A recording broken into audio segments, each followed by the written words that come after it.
Fascism in Italy. The Treaty of Versailles yielded little gain in terms of money or territory. In spite of her being in the league of one of the victorious country, this led to a huge disappointment over the peace conference of Paris. Added to it was the fact that the Italian representative was not treated with respect, and he had to leave the conference in middle. There prevailed a general feeling that the Italy had not compensated the loss and sacrifice in the war. During the post war years, the general conditions were very difficult. People suffered from economic and financial hardship. The prices rose exorbitantly, and the cost of living made the common life more difficult. Italy, which was poor prior to the First World War, emerged out poorer after the war. The condition of Italy was ripe for growth of socialism, as socialism supporters began to spread the messages and propaganda that only socialism could bail the common Italian out of that mess.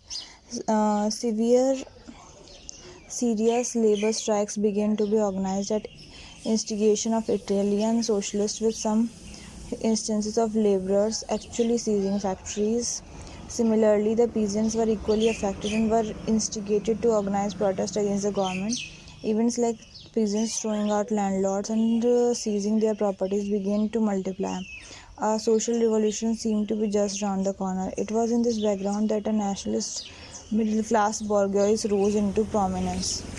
This was a group of ardent patriots who were happy with the existing system in Italy and saw the communists as a threat to existing system in Italy.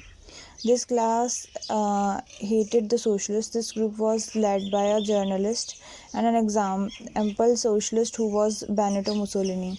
He organized a political party by the name of Fascist Party. The name was derived from the term fascio, which meant bundle of rods, which was one of a symbol of authority of the state in glorious past of Italy. They called themselves fascists because they organized themselves into small groups called fascist clubs and spread all over Italy. The members of this party adopted black shirt like a uniform. Subsequently, the conflict between the fascists and the communists increased to a great extent, whereas the government of the day could not intervene in this growing conflict effectively. Mussolini marched to Rome in 1922 and seized the government. The King Victor Emmanuel III, in order to avoid the civil war, offered premiership of Italy to Mussolini, and the later formed cabinet with this the de facto government in Italy came to be established under Mussolini. The fascist government spelled out three clear objectives. First, exaltation of state as one of the most powerful states of Europe. Second, protection of private property. Third, strong foreign policy to achieve the first objective. Achievements. Mussolini balanced the budget. He stabilized the currency and adjusted the difference between laborers and capitalists so that these could work as partners for development of country and not like mutually incompatible phenomena as was preached by communists.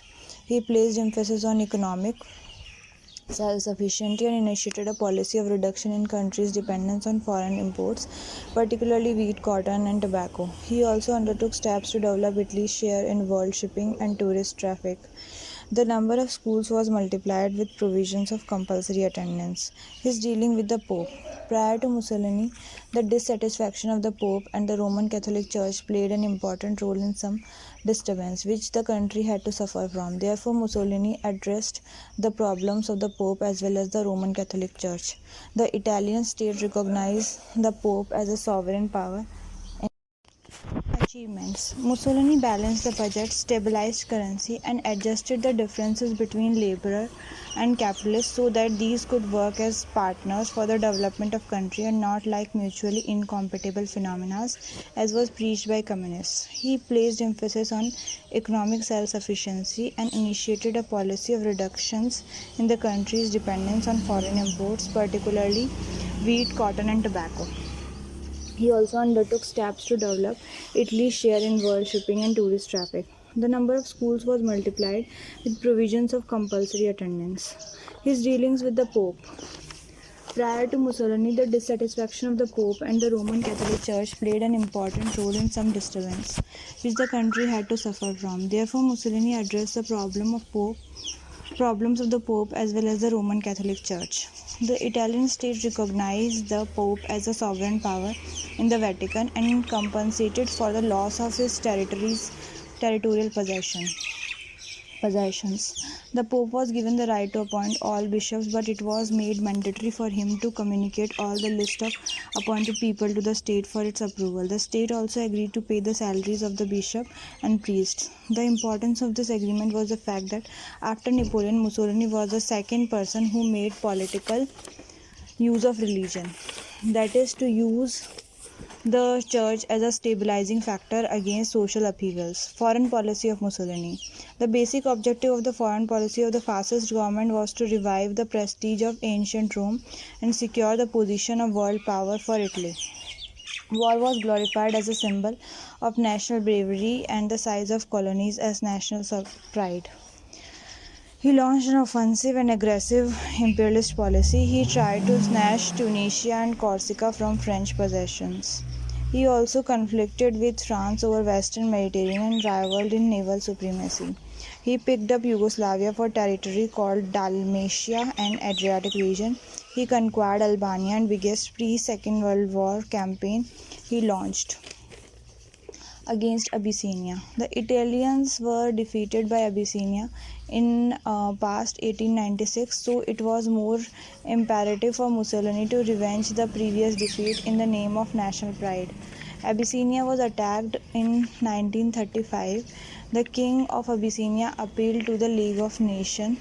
The League of Nations declared Italy as aggressor, but Mussolini did not bother, conquered it, and declared Victor Emmanuel III as a king of Abyssinia.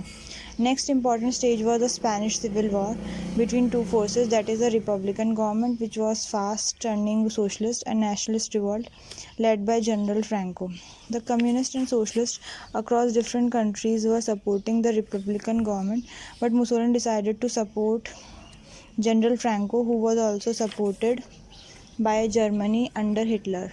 The war ended in favor of Mr. Franco. This war brought two fascist states closer, that is Italy and Germany, and the development of Rome-Berlin axis.